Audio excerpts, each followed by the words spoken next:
అందరికీ నమస్తేనుల్లా welcome to సాఫ్ సీదా ముచ్చట. బర్రెను కొని తలుగు కోసం కొసిరిండట. అగో గట్లనే ఉన్నది పొంగులేటి సీన్ సార్ కొడుకు ఎవ్వారం.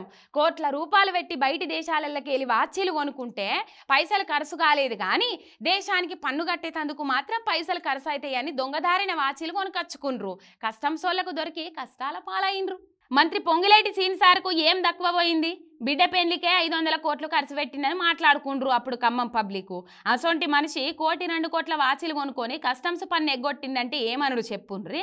అప్పట్లో పొంగులేటి సార్ కొడుకు హర్షారెడ్డి 1,70,00,000 విలువ చేసే 100 వాచీలను బయటి దేశాలకెళ్ళి పన్నులు కట్టకుండా దొంగతనంగా ఇండియాకు స్మగ్లింగ్ చేసిండు.